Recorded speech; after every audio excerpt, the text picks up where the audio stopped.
Hi, this is Margaret. Happy January, or what's left of it. But what better time than now to talk about our New Year's resolutions for 2019. I have 5 resolutions I'm going to recommend, and I'm going to talk about the resolution and then give you examples of first steps to get going on those so you can actually do something and not just have things go in one ear and out the other. Okay?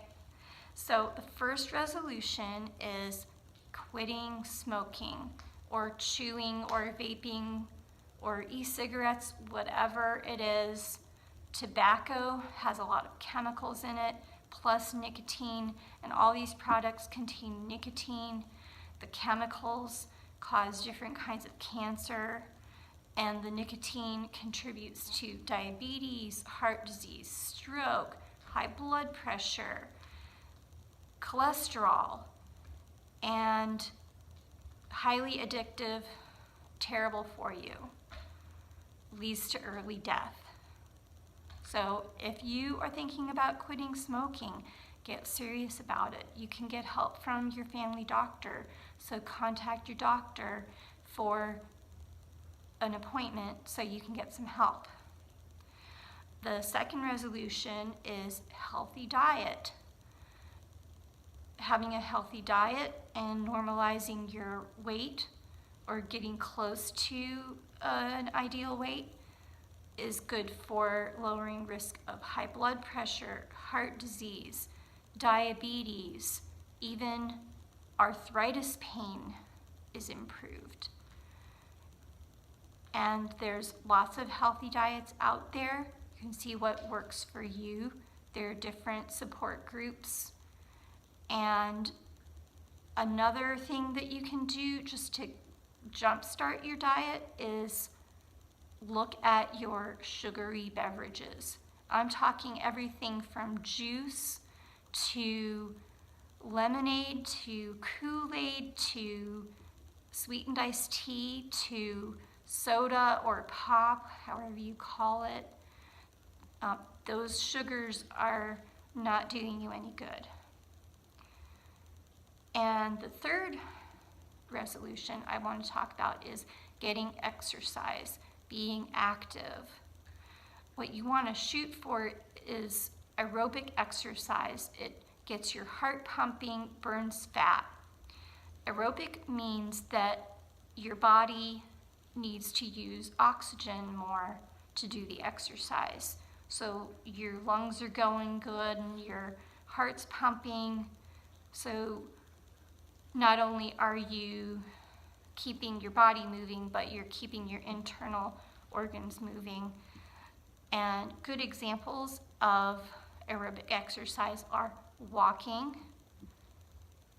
jogging, swimming, biking, spin classes, dancing, the elliptical, treadmill.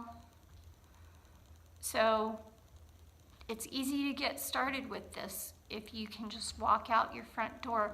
Even start with 5 minutes out, 5 minutes back. Just get started. Make a plan. On this day, I'm gonna start. You want to shoot for 30 minutes per day, 5 days per week. The fourth resolution is getting good sleep. It can be difficult sometimes. You may be getting too much caffeine, you may be too hot or too cold when you're trying to sleep, or you don't have a good schedule for when you're going to plan to go to bed.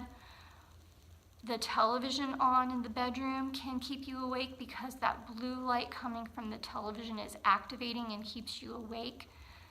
So an example of something you could do to get better sleep would be to switch to running a fan if you need some white noise, or getting a white noise app on your phone and running that while you're sleeping. The fifth resolution is practicing gratitude or thankfulness. And this supports you in terms of boosting your resilience so that when stressors come your way, because they will, that's part of life, you have reserve to cope with things. And gratitude could be everything from thanking the barista making your coffee in the morning to thanking people you work with for a good job. And one thing I like to do is write down 3 things that I'm thankful for each day that happened or that I did, that I accomplished, that I'm glad that I could do and that I did with other people. So a first step could be that you have a piece of paper and pen next to the bed so you can write before you go to bed. So those are my 5 resolutions. I hope these have been inspiring for you and supportive, and have a great time working on this stuff. And good night.